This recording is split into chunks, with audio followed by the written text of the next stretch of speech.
नमस्कार, ये आकाशवाणी शिमला है। अब आप राजकुमारी चंदेल से प्रादेशिक समाचार सुनिए। आज के मुख्य समाचार। मुख्यमंत्री ने कहा, भाजपा की गलत नीतियों से गरीब हुआ हिमाचल। प्रदेश की वित्तीय स्थिति पर मुख्यमंत्री के जवाब से असंतुष्ट विपक्ष का सदन से वॉकआउट। प्रदेश में बेतरतीब तहबाजारी की समस्या से निपटने के लिए स्ट्रीट वेंडर्स समिति बनाएगी राज्य सरकार। प्रदेश विधानसभा का मॉनसून सत्र अनिश्चित काल तक के लिए स्थगित, लगभग 53 घंटे चली सदन की कार्यवाही। और शिमला के संजौली क्षेत्र में कल भारतीय नागरिक सुरक्षा संहिता की धारा 163 रहेगी लागू, स्कूल, कार्यालय और बाजार रहेंगे खुले। अब समाचार विस्तार से।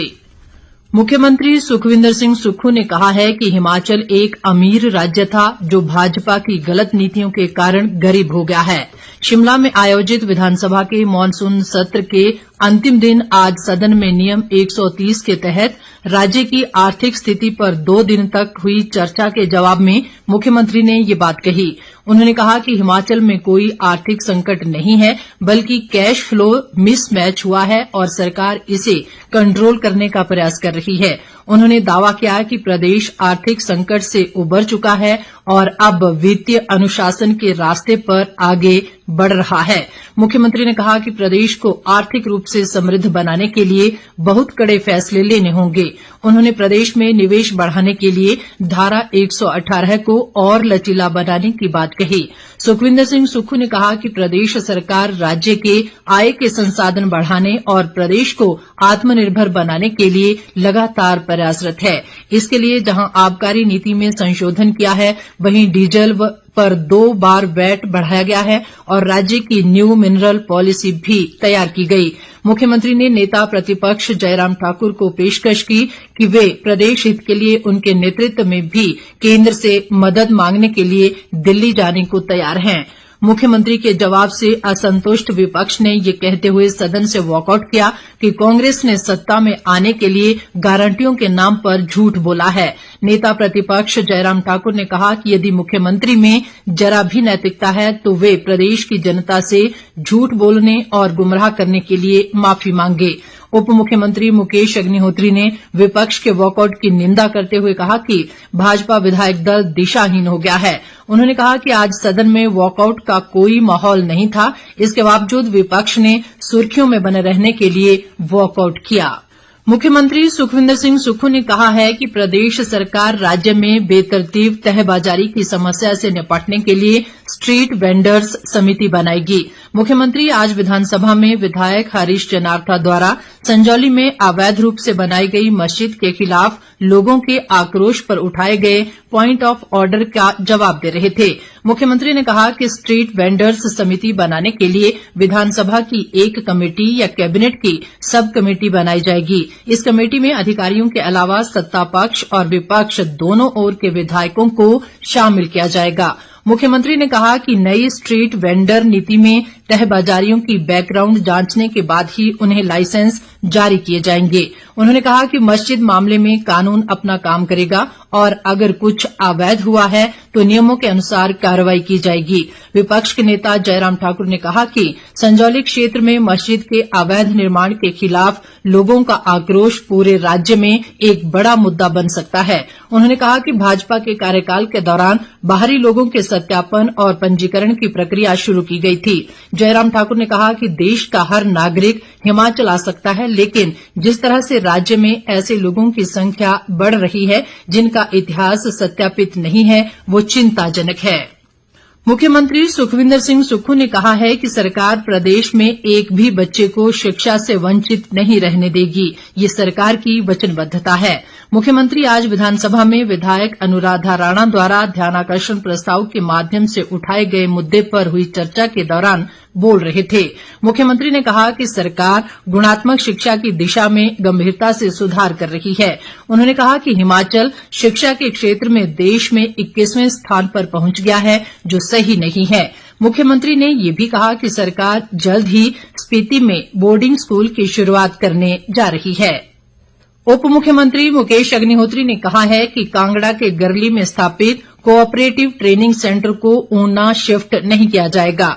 उन्होंने कहा कि प्रदेश में जितने भी सहकारी प्रशिक्षण केंद्र हैं, सरकार उन सभी केंद्रों को मजबूत करने के लिए कदम उठाएगी। उप मुख्यमंत्री ने ये बात विधायक बिक्रम ठाकुर द्वारा नियम 62 के तहत कोऑपरेटिव ट्रेनिंग सेंटर गरली को ऊना हस्तांतरित किए जाने बारे लाए गए ध्यानाकर्षण प्रस्ताव पर हुई चर्चा का जवाब देते हुए कही। अग्निहोत्री ने कहा कि गरली में 1981 में सहकारी प्रशिक्षण केंद्र स्थापित किया गया है। अग्निहोत्री ने कहा कि गरली और ऊना के पंजावर में स्थापित प्रशिक्षण केंद्र एक साथ काम करते रहेंगे और अपनी अपनी प्रशिक्षण गतिविधियां चलाते रहेंगे। प्रदेश सरकार ने राज्य के घरेलू, व्यावसायिक व औद्योगिक बिजली उपभोक्ताओं को एक और बड़ा झटका दिया है। इस संबंध में आज सदन ने हिमाचल प्रदेश विद्युत शुल्क अधिनियम 2009 के संख्यांक 13 में और संशोधन करने के लिए लाए गए विधेयक को ध्वनिमत से पारित कर दिया। इस संशोधन विधेयक के पारित होने के बाद बिजली उपभोक्ताओं पर दूध उपकर और पर्यावरण उपकर लगेगा। इसका असर प्रदेश के सभी वर्गों के बिजली उपभोक्ताओं पर पड़ेगा। संशोधन को उचित ठहराते हुए मुख्यमंत्री सुखविंदर सिंह सुक्खू ने कहा कि सरकार ने पहले शराब पर लगाए गए दूध उपकर से 130 करोड़ रुपए कमाए हैं। उन्होंने कहा कि दुग्ध उत्पादकों की आर्थिकी को मजबूत करने और किसानों के उत्थान के लिए बिजली पर दूध उपकर लगाया जा रहा है। मुख्यमंत्री ने कहा कि पर्यटन उद्योग को बढ़ावा देने और स्वच्छ पर्यावरण सुनिश्चित करने के लिए उद्योगों पर पर्यावरण उपकर लगाया गया है। उन्होंने कहा कि छोटी औद्योगिक इकाइयों के लिए 2 पैसे, मध्यम के लिए 4 पैसे, बड़ी औद्योगिक इकाइयों पर 10 पैसे, स्टोन क्रशर के लिए 2 रुपए और इलेक्ट्रिक वाहनों को चार्ज करने पर 6 रुपए उपकर के रूप में लिए जाएंगे। नेता प्रतिपक्ष जयराम ठाकुर ने कहा कि जब से सरकार बनी है तभी से गरीबों पर बोझ डालने का काम किया गया है। नेता प्रतिपक्ष ने कहा कि ये संशोधन राज्य को लाभ पहुंचाने के बजाय नुकसान पहुंचाएगा। विधायक बिक्रम सिंह, रणधीर शर्मा और राकेश जम्वाल ने संशोधन पर बोलते हुए मुख्यमंत्री से कुछ और संशोधन करने व पहले से ही बढ़ी हुई बिजली दरों से जूझ रहे लोगों पर बोझ न डालने का आग्रह किया। प्रदेश विधानसभा का मानसून सत्र आज अनिश्चित काल तक के लिए स्थगित हो गया। विधानसभा अध्यक्ष कुलदीप सिंह पठानिया ने सत्र की समाप्ति के बाद पत्रकारों को संबोधित करते हुए कहा कि विधानसभा का मानसून सत्र अपेक्षा अनुरूप सफलता के साथ संपन्न हुआ और सत्र के दौरान कुल 11 बैठकें आयोजित की गईं। उन्होंने बताया कि सदन की कार्यवाही लगभग 53 घंटे तक चली और इस दौरान 480 तारांकित और 299 अतारांकित प्रश्नों की सूचनाओं पर सरकार द्वारा उत्तर उपलब्ध करवाए गए।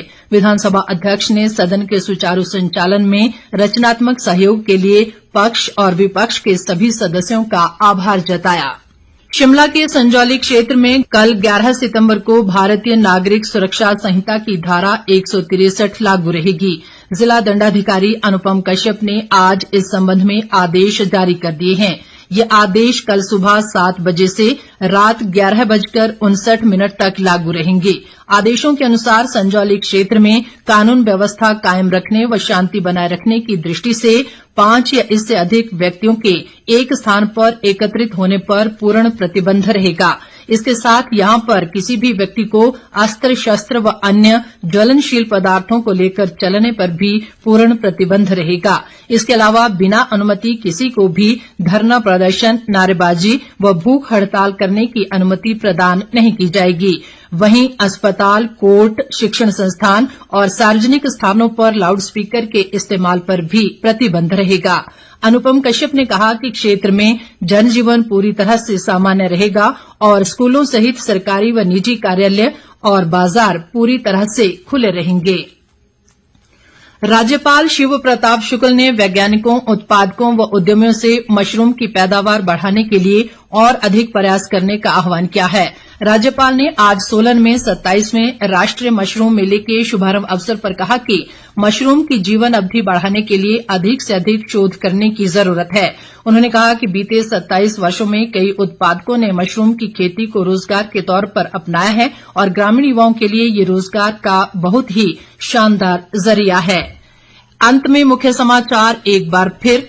मुख्यमंत्री ने कहा, भाजपा की गलत नीतियों से गरीब हुआ हिमाचल। प्रदेश की वित्तीय स्थिति पर मुख्यमंत्री के जवाब से असंतुष्ट विपक्ष का सदन से वॉकआउट।